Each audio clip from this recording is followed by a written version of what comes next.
Today we're going to be making this cinnamon sugar bread recipe. I love this recipe not just because it's super simple, but it's delicious and it gives you a great base to make all kinds of different bread. I imagine you could add something like apples, maybe caramel, or even some espresso powder into this mix to kind of make it have more of a coffee cake feel. So let's get started. The first thing we'll be doing is making our cinnamon mixture. This is going to act as the kind of cinnamon swirl in the middle of the bread. For this, you'll want 3 teaspoons of cinnamon, and then follow that with 1/3 cup of sugar. You'll whisk these together, and then you'll set those aside. Moving on to our dry ingredients. In a separate bowl, we'll be adding 2 cups of all-purpose flour,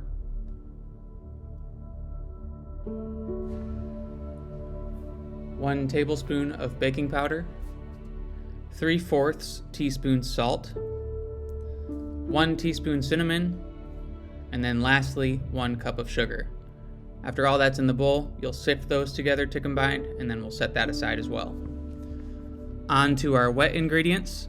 We'll be starting with 1 egg, 1 cup of milk, 1/3 cup of canola oil, and if you like, at the end you can add in 1 teaspoon of vanilla extract.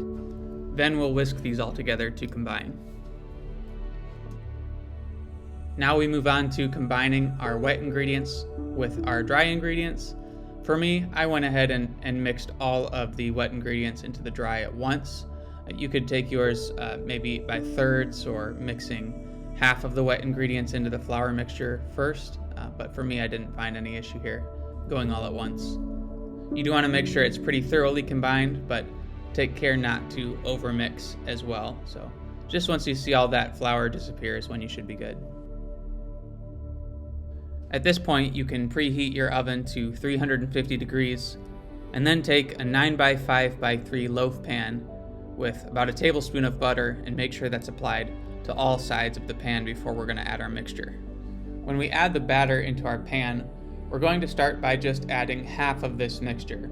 You can just eyeball it, doesn't have to be perfect.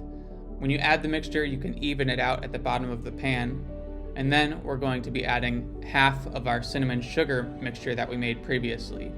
And this technique I'm using here really makes it easy to apply an even coat of that sugar to the pan. Then we're going to be adding in the last half of our batter on top of this mixture. And after that's done, we're going to take a butter knife and kind of run this S shape through the batter, and that'll give it a little bit more of a swirl look after you're done baking. Then the last thing we have to do is to add the rest of that cinnamon sugar mixture on top of the batter, and then it's ready to head off to bake. We'll be baking this bread for 45 minutes, or until a toothpick inserted into it comes out clean. After it's done baking, all that's left to do is to wait for about 10 minutes for it to cool in the pan, and then you can serve.